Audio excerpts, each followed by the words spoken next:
So I'm going to speak a bit about some of the key planning decisions that were also taking place during this time.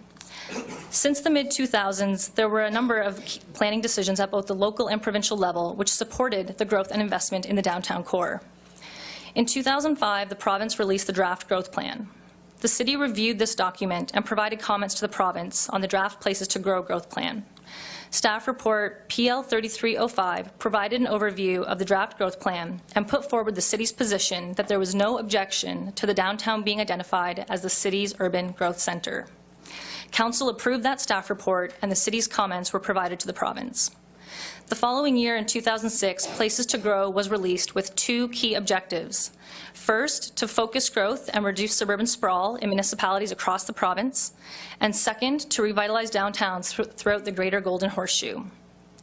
So in 2006, Council provided a staff direction to study and identify the exact limits and boundary of the Urban Growth Centre. Planning staff brought forward report PL 9306 several months later, which included the proposed Urban Growth Centre boundary. This report was approved, and the Urban Growth Centre boundary was included in the 5-year official plan review approval, also referred to as OPA 55. That was brought to Council in late 2006 through report PL 8006.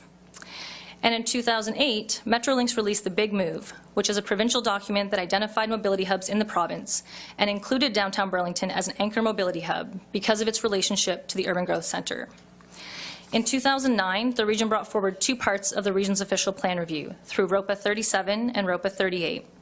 And through the adoption of ROPA 38, the city's Urban Growth Centre boundary was modified from the original one put forward by staff in 2006.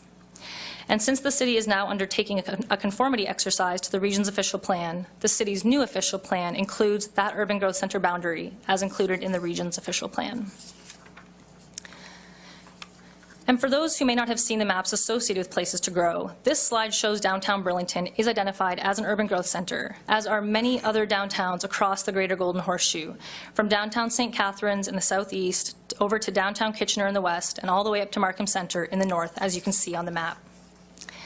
And this schedule from the Big Move in 2008 identifies downtown Burlington as an anchor mobility hub, shown where the yellow and black circle is located just above the arrow.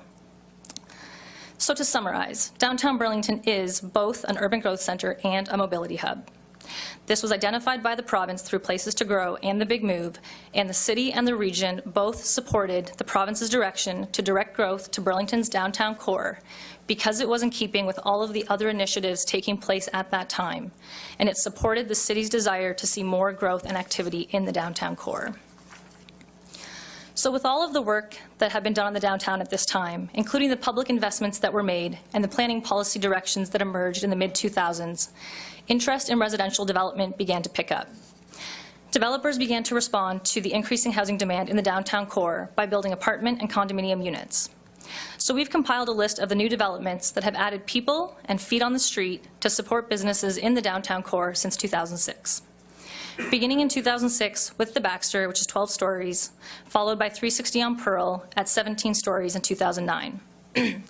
In 2012, the Strata building on Maple Avenue was built, which is 21 stories, and then the Pine and Pearl Retirement Residence, which is 14 stories, was built in 2014.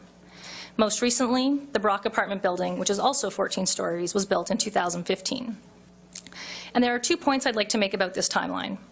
First of all, during this time period, the downtown was seeing approximately 1 new tall building every 2 to 3 years. And this was during a decade of incredibly low interest rates and with a strong economy and strong housing market.